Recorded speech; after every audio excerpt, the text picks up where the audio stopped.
On December 1, 2024, the Riyadh Metro began operating, which was already 4 years late at the time. We already know that Saudi Arabia has lent its name to countless major projects in recent years, such as a 170-kilometer-long smart city, a 400-meter-high, wide and long cube, or a floating industrial city in the Red Sea, and more than $1 trillion are being spent on these projects.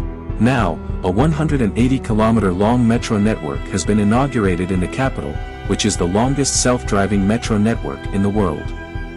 But the question arises, why is this being done? Why did this country build 6 metro lines in the middle of the desert? Most of the projects listed at the beginning of the video are related to the so-called Saudi Vision 2030 project, which aims to make the country a more livable country, economically based on tourism, by 2030. Currently, the country's economy is largely based on oil. Saudi Arabia is the world's second largest oil producer, with almost 11 million barrels of oil per day. However, they see that by 2030, thanks to climate change, we will use much less non-renewable energy and the oil trade will have reached its peak. From there, it will only be downhill, and the country will have to find a new industry from which to get a source of income. In the Middle East, places like Dubai have already successfully used tourism as a source of income, and then in 2022, when the FIFA World Cup is being held, Qatar has also built a number of projects to attract tourists. Saudi Arabia is also joining the club with the aforementioned Vision 2030 project, which includes several major projects across the country, and the total cost will be $1 trillion. Riyadh began to develop in the 1940s, when oil was discovered. Since then, many projects have been built here, such as King Khaled International Airport, King Fahd Stadium or Kingdom Tower, and King Abdullah Financial Center. However, the city's transportation is still carried out by cars, which certainly did not help the city's air pollution. Therefore, in 2013, an announcement was made stating that in 2014, a 6-line metro network would be built, and the construction would take 4 years. This would have meant that the project should have been completed by 2018, but this did not happen, and the handover was postponed to later and later dates. In 2018, when it was supposed to be completed, only 68% of the project was ready, while in December 2021, 90% of the network was. At that time, we were already talking about a 3-year delay, and it was finally handed over with a 6-year delay in December 2024, after several months of testing. In fact, it is not completely ready yet, but more on that later. As I mentioned earlier, a 6-line, 176-kilometer-long, 85-station metro network was built, covering and serving the entire city. There are 2 main lines. One is Line 1, also known as the Blue Line, which starts in the north of the city, touches the business district, and then continues to the south of the city. Line 2, or the Red Line, is the other important line, which crosses the city from west to east. The 2 important metro lines meet at the STC metro station. And here comes the first mistake, which we will talk about later, that the metro stations do not necessarily look like they were originally designed. For example, STC was originally supposed to be Olea Station, and they wanted to create a huge station complex with a park where the blue and red metros would meet underground. There would even have been gardens on top of the station, with a huge park behind it. With its area of 97,000 square meters, it is the largest metro station in the network. Despite this, only a much more modest station was built in 2024, which is much smaller and differs significantly in design from the original plan.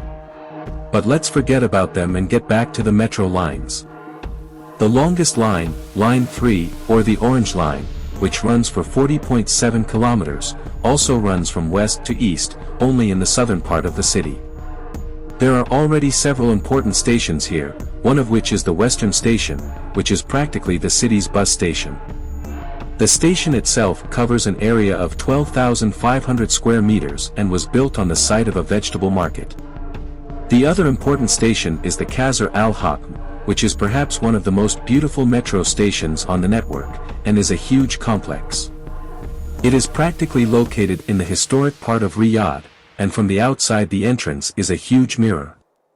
This one, however, looks exactly like the original pictures. The station's design is by Norwegian firm Snøhetta and covers an area of 19,600 square meters.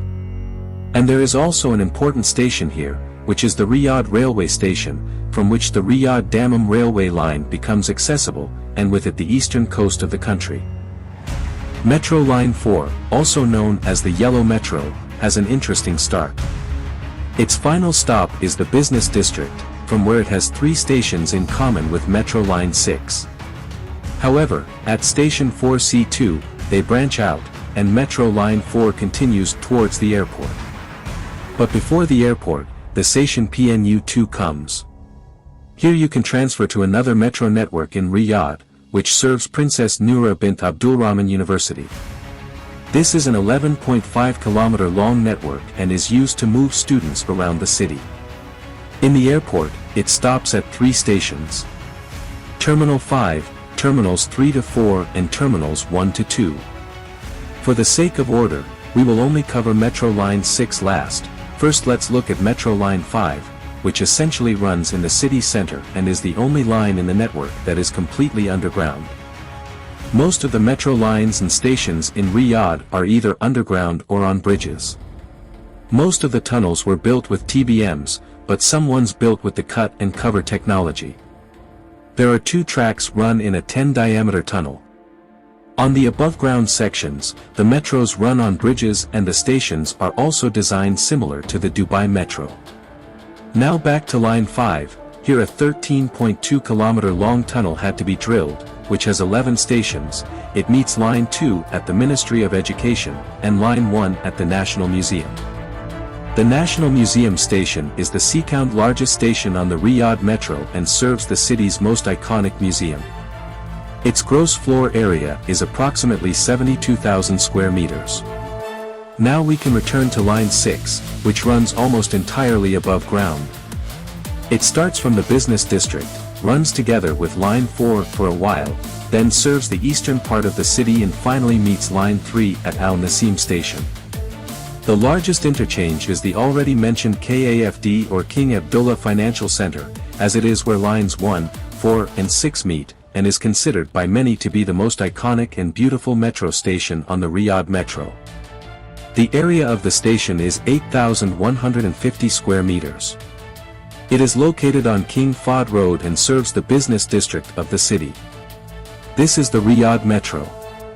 The 176-kilometer network is the longest automated system in the world. The trains themselves are made by 3 major manufacturers, one of which is Siemens, which manufactured the 4-car-long metros for Lines 1 and 2 in Austria. The second major manufacturer is Bombardier, which manufactured the 2-car-long trains for Line 3. The third major manufacturer is the French Alstom, which fulfilled the most orders, as they produced the metro trains consisting of 2 cars each for Lines 4, 5 and 6. In addition to the metro network, an 85-kilometer long bus rapid transit network has also been planned, which has also recently started operating. What is interesting is that it provides a separate lane for buses in busy areas, is connected to the metro, and is operated by modern air-conditioned buses. Now that we have seen what kind of infrastructure they have built, we can move on to what kind of service they provide. The tickets themselves are relatively cheap for the region. A 2-hour ticket costs 4 Saudi riyals, a 3-day pass costs 20 riyals, a 1-week pass costs 40 riyals and a 1-month pass costs 140 riyals. The trains have 3 classes. The first car has first class, with comfortable seats, the second is family class for families, and single class. The metro trains, like the metro stations, are air-conditioned and free internet is available throughout the network. The vehicles are self-driving, and with the completion of the Riyadh Metro, it has become the longest self-driving metro network in the world after the Dubai Metro. The longest line is the Orange Line, which, as mentioned earlier, is 40.7 kilometers long, but this is less than the 67.1 kilometer length of the Dubai Red Line, so the Dubai Red Line remains the longest metro line in the world, but since the metro network in Dubai is only 89.6 kilometers long, the Riyadh Metro towers over it in this category. The main question, however, is why was this metro network built at a cost of nearly $22.5 billion? The answer lies in the greening of the city. In addition to attracting tourists to the country, Saudi Vision 2030 has another goal. And that is to improve life and standards in the country. The network is designed to transport 1.2 million people per day, which seems like a realistic goal, since the number of passengers was 1.9 million in the first week. Another important and also large-scale, but similar project in the city is the King Abdullah International Gardens, which, in addition to improving the air and quality of life, will open a livable park for Riyadh, one of the largest in the world. The Riyadh Metro will make a significant contribution to the development and mobility of Riyadh in the next few years, but whether it will pay off its incredibly high price is another question. At the moment, the project looks profitable and people like it, but in January 2025, the last section will be completed, which will bring the world's most modern metro network into full operation, bringing a 10-year project to a close. What do you think of the Riyadh Metro? Would you try it? Would you ride it? Write your opinion in the comments, and if you want to see similar videos in the future, be sure to subscribe. Thank you for being here. See you in the next time.